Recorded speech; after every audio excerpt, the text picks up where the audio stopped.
Messi ভাই আমরা তো হাইরা গেলাম, ব্যাগ ট্যাগ গুছানো শেষ, এবার বাড়ি যাই। আপনি কি বাড়ি যাইবেন? ওই বেটা আমি জামু কেন বাড়ি? আমরা আর্জেন্টিনারা তো সুইজারল্যান্ডের লগে জিতছি।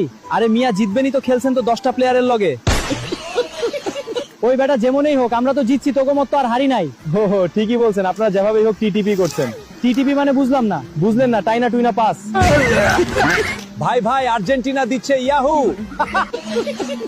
হ্যালো, কি খবর? তাড়াতাড়ি বল। ভাই আজকে মাঠে একজন রেড কার্ড খাইছে, তারপর 10টা প্লেয়ার নিয়ে খেলতে হয়েছে। আব্বে হালাই কি কসমোফিস ফলাফল কি চালু বল। ভাই অনেক চেষ্টা করলাম, পারলাম না, অবশেষে হাইরা গেলাম। আরে এত মন খারাপ করিস না। 10 জন খেলোয়াড় 16 জন খেলোয়াড়কে 112 মিনিট পর্যন্ত আটকায় রাখছিলি, সেটাই তো অনেক কিছু। কিন্তু ভাই অনেক ইচ্ছা ছিল সেমিফাইনালে উঠবো, আর্জেন্টিনারে 3 গোল দিমু, পরে 3 পিস ডাকমু, কিন্তু উল্টা আমরাই 3টা খাইছি। এখন মাইন্ডসে আম করে 3 পিস ডাকতাছে। হায়রা আমার কাছে দুষ্ক করস। আরে বেটা আমি নিজেই তো হায়রা, এখন রাস্তাঘাটে ডেন্ডি খায়া ঘুরে বেড়াই।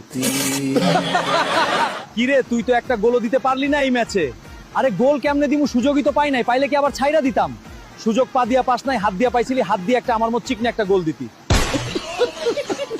এই নেন, এখান থেকে 100 টাকা আপনি রাখবেন, বাকি সব মাঠের ওই 4টা রেফারিরকে দিবেন। ওদেরকে কেড়ে টাকা দিয়াম।